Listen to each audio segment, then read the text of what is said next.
Okay, hello everybody, and welcome to my blind playthrough of the game The Beginner's Guide. Now this is a blind playthrough, and what that means, I know nothing about the game, apart from the fact that it's made by the same people who made Dr. Langeskov and The Stanley Parable, both of which I've already played through, and you can see those playthroughs on my YouTube channel. Not much else to say, let's begin the game.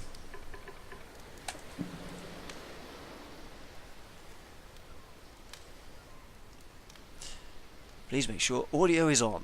It is. Okay, simple controls.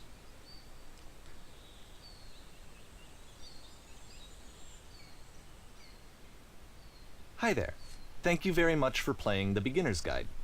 My name is Davey Reedon.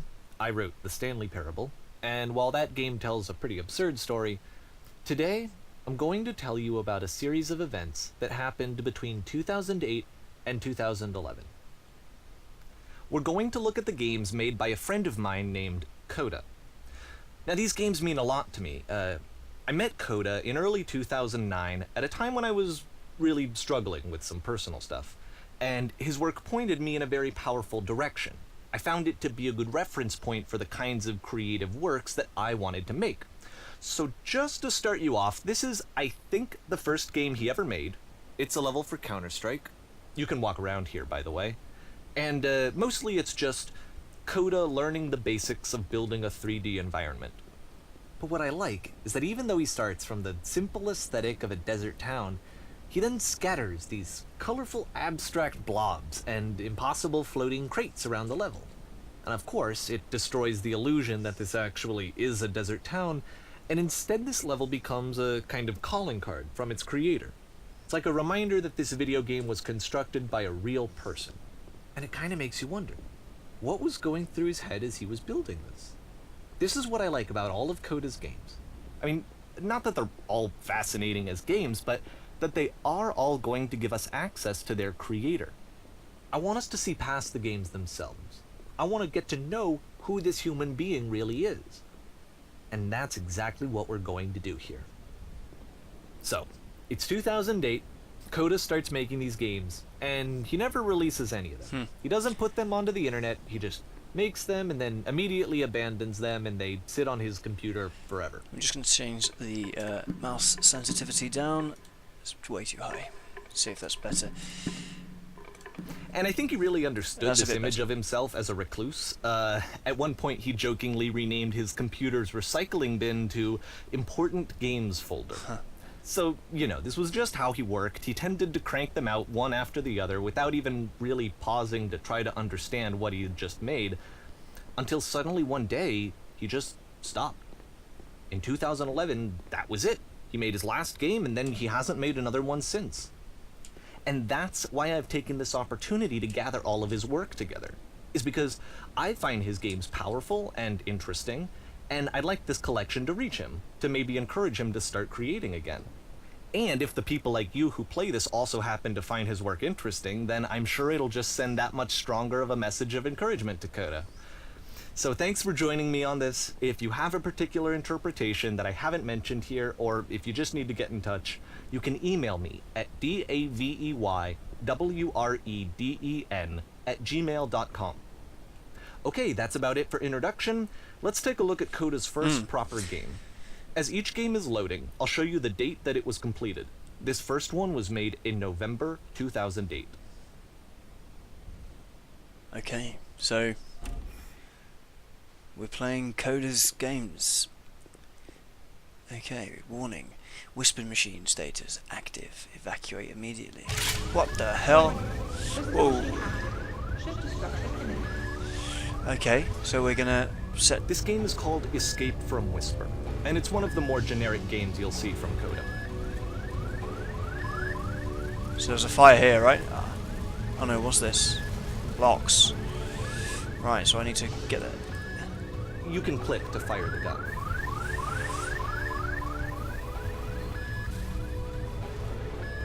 Security call breached. Hostile alien life forms inbound. Oh dear.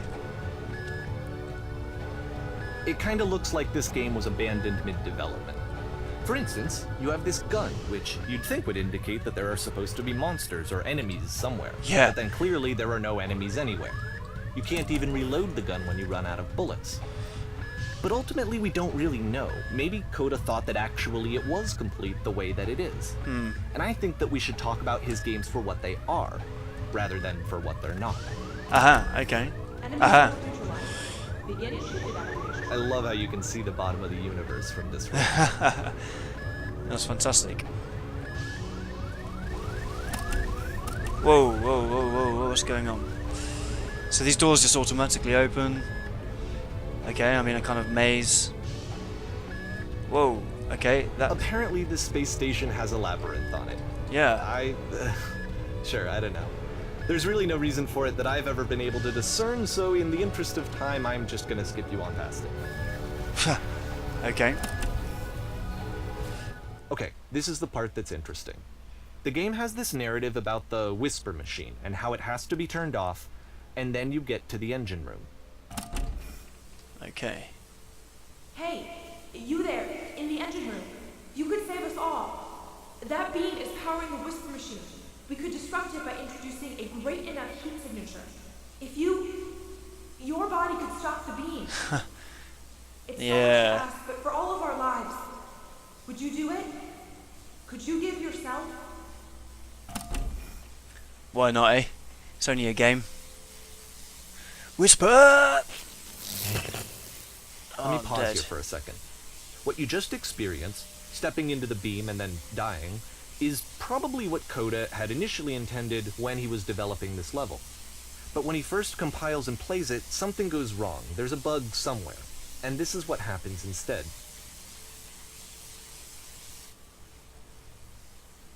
Okay. Should I do the same? Yeah. Ah.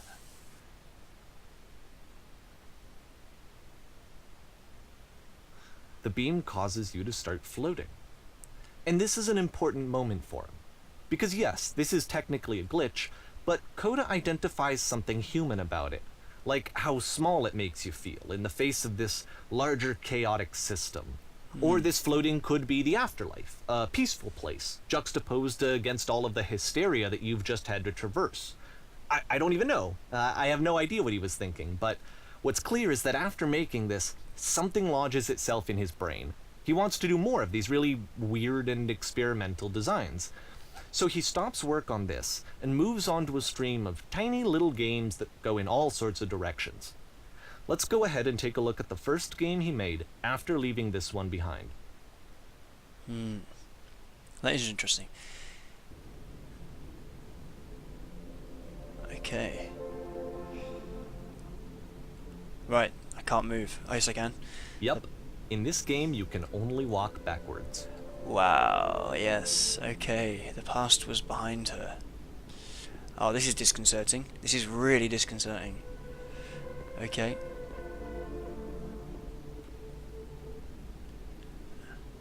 Okay, just keep going. Whoa. So it's a short and relatively minimalist experiment combining motion and narrative. But the future could not It be is less seen. advanced than the previous game, but actually it seems to be more focused, more complete. Why does Code the is trying future to give it a unique voice rather than simply basing it on a pre-existing trope. Why does the future keep changing? It's a good point. When she stops and looks, it becomes clearer. Okay, so up the stairs. Yeah, this is weird. Whoa, but if the future is always behind her.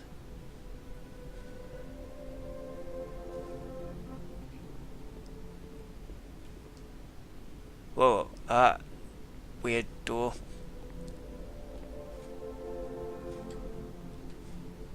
Whoa, to confront it.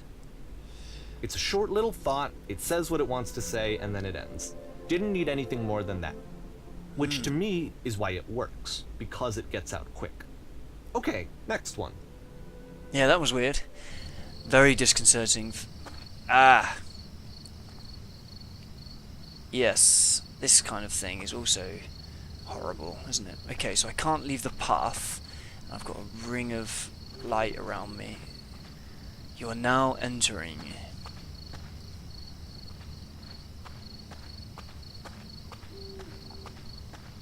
Okay. Oh. And that's it. Okay, the meaning of this game won't be clear just yet. Please be patient with me for a few more games, and I promise you'll see what makes it interesting. Okay, you're now entering. Oftentimes, Coda would put bizarre titles like this one at the start of his games. Nonsense in nearly every direction. I wish Wow. I'd known him at the time that he was making these early games. He would really only talk to me about his work as he was making it. Once he stopped work on a game, like, that was it. It was dead to him. And I don't agree with that at all, but what are you gonna do?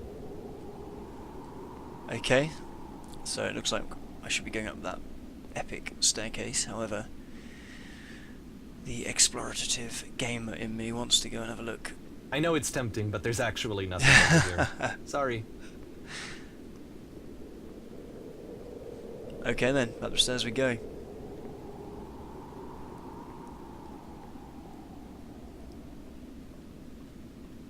These are great, these kind of Unreal landscapes. Okay, slowing down, slowing down. Okay, really slow. Once you've been slowed to an absolute crawl, the door at the top of the stairs opens. So why, if Coda's not showing these games to anyone, why bother opening the door at all? Well, to show you, I'm modifying the game here so that when you press enter, it'll bring you back up to full speed so you can enter the door for yourself. Okay. When I press enter, well, I'll do it. Okay, there you go.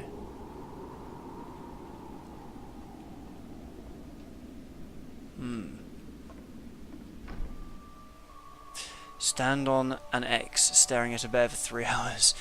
This game is nothing but giant blocks of text explaining what's happening. A series of lavish manuals come with the game and giving you incorrect instructions on how to play. You are a gate. room that's warm and nice. Button you press to and stop the filled with chaos. It doesn't little work. ideas for games. Stand on it. You construct a wall. The wall is destroyed. You are given a medal. Coda Okay. would often tell me that he didn't mind if people thought of him as cold or distant. He said that he knew that he was actually a vibrant and compassionate person, but that it takes time to really see that. It can be a very slow climb to get there. A game of only motivational quotes played one after the other while the player cannot move. A key in one game unlocks a door in a completely separate game. This is really baffling. This game, I mean, the beginner's guide. And quite haunting, this constant sort of chopping and changing. And change of control. Okay, so what have we got here? This looks a little bit more polished, this one.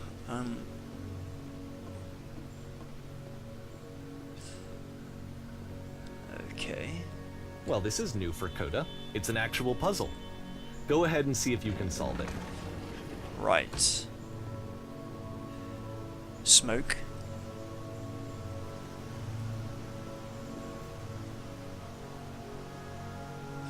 Smoke. I guess I can't get back up here, can I? No. Right. So, what can we do? Can we press that again? Yes, we can close that. We can close that and close the door. And we can push that and open the door.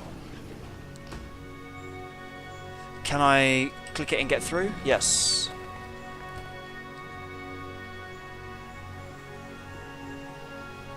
And nothing happens? Don't forget that solution, because we're going to see this puzzle again soon. Wow, that was We're the gonna see solution. it a lot. I needed to get through quickly. 3 dots in a triangle, a flat triangle. Okay. Is that useful?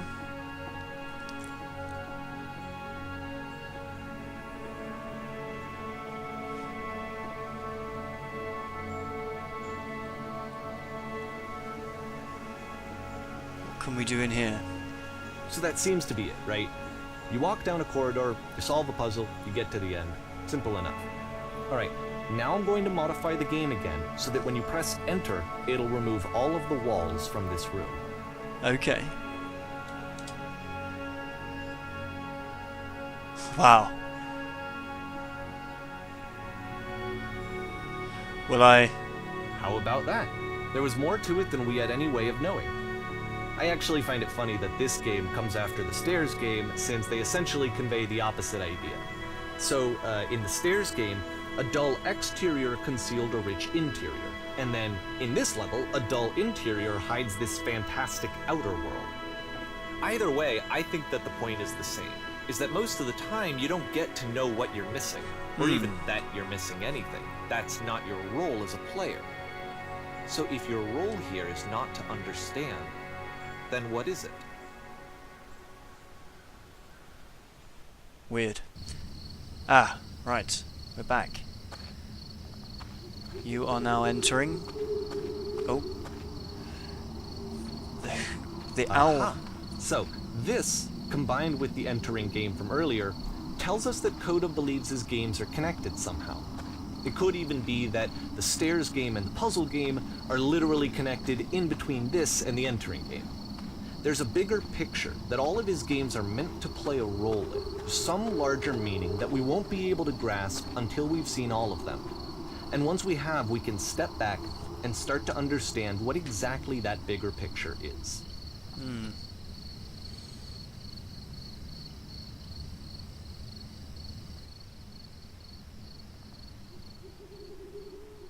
The great and lovely descent.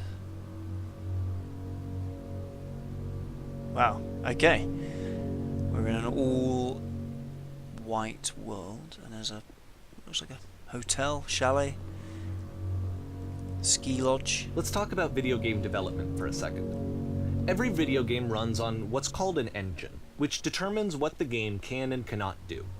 So in other words, the engine is a set of tools Streetwise for game fool. development. Okay. To make all of these games, Coda is using an engine called Source. Like all engines, Source has certain things that it does well, and it has certain things that it does poorly. One of the things that it does very well is boxy linear corridors.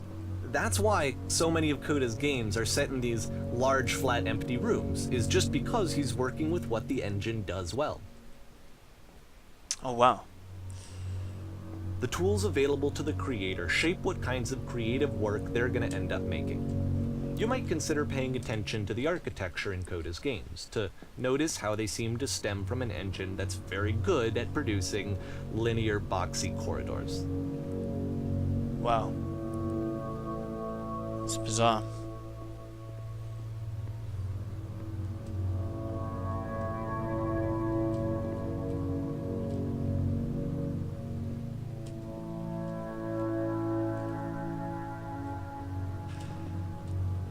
I'm here sort of trying not to fall off the edge and die, but I'm not really sure it matters, does it? Let's just fall, it is called the confusing, whoa, there we go. The descent of some kind.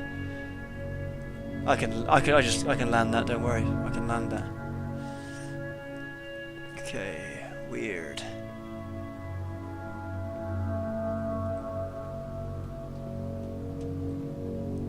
Okay, I can't get into that central, the kind of piece of glass tube.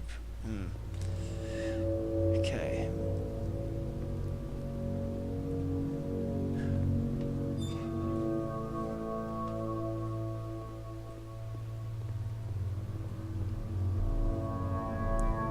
Prison. Whoa, what?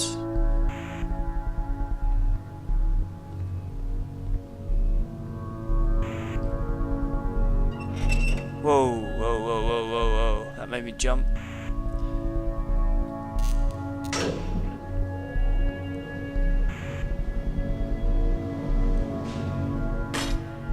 Okay, so we're just entering a prison cell. Weird. Okay, I can't go that way, I can't go that way, can't go that way. So, in we go. This prison, funny enough, in Coda's original design, the doors stayed shut for a full hour before letting you go. If you don't mind, I think we're gonna skip that. Okay, great. This is something that he and I used to argue about a lot. You know, whether a game ought to actually be playable, whether it means anything if no one can get through it. And I would always defend that, you know, all this work goes into the game, why not make it playable and accessible? And so we just got into heated arguments over it, and there was one time that after one of these conversations, he went home, and a day or two later, he sent me a zip file entitled Playable Games that was full of hundreds of individual games, each of which was just an empty box that you walked around in and nothing else. Believe me, I played every single one of those just to find out if there was like a gag hidden somewhere. There wasn't. These games are intense because of their unpredictability. It's very, very on theme. If you've played through or seen the Stanley Parable, or seen my video, or Dr. Langeskov, it's very similar. These games take you outside of the normal. Here's the 3 dots again. 3 dots. Everything that you expect. It's the puzzle again. Okay. With the exact same solution as the last time. But a bit more smoke. Yeah.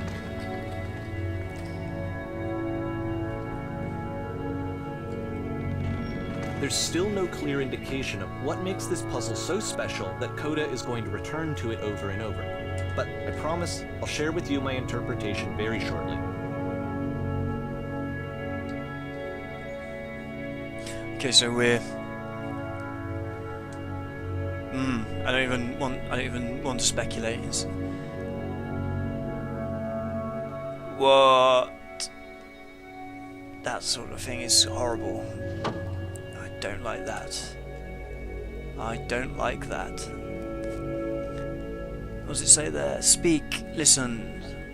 We have a fireplace, a cupboard. You there? Did you come from Here, up above? Coda begins using a kind What of was up there? dialogue system that he fashioned out of the engine's chat capabilities. Use the 1, 2, 3 buttons on your keyboard to respond. There was a world stamped with whiteness. What does that mean? Let's mention that first. That's the world above. You've been there. Now, this is important. Did you have to get through a puzzle with 2 doors and switches? Yes, I did. That was literally the last thing I did before coming here. Perfect. Now please tell us how you solved it. Tell us the solution. Tell us how to get to the other side. Okay, well I can't...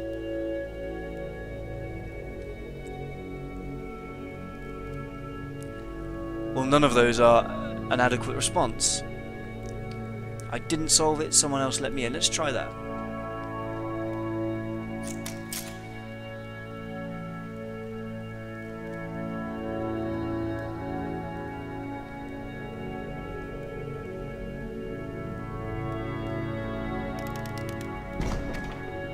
Okay. It's kind of like they're up to like a parole board there after that prison business.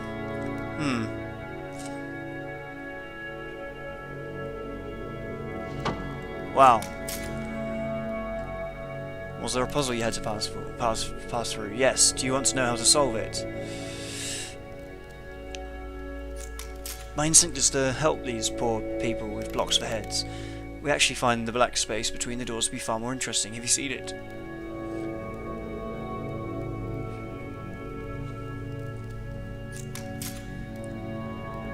Don't think too hard about it. You'll see it again soon. I'm sure I will.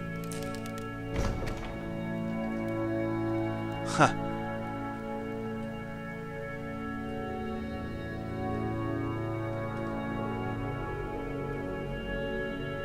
And so we make one last descent down to the final floor of the level. Wow.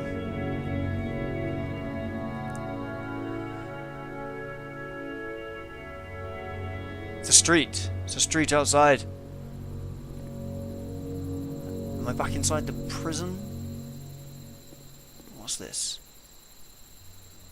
It's a lamppost. Okay, I can't tell you quite why, but for some reason Coda fixates on this lamppost. It's going to appear at the end of every single one of his games from here on out. Huh. I'll tell you what I think. I think that up to this point, He's been making really strange and abstract games with no clear purpose, and maybe you can only float around in that headspace for so long.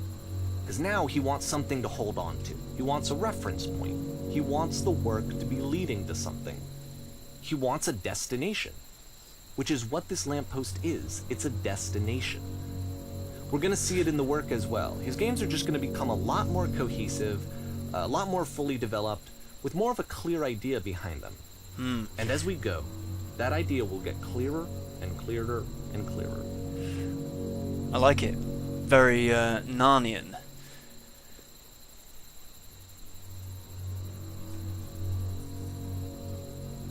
Okay, loading, April 2009. I think what we'll do is we'll end this video. This game is connected to the internet. As you walk around, you can leave notes.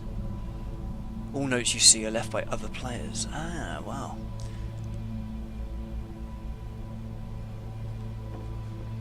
Great. Okay, well what I think we'll do is we'll leave this particular video here and continue in the next one, as this one's been going on for a fair amount of time. See you in the next video.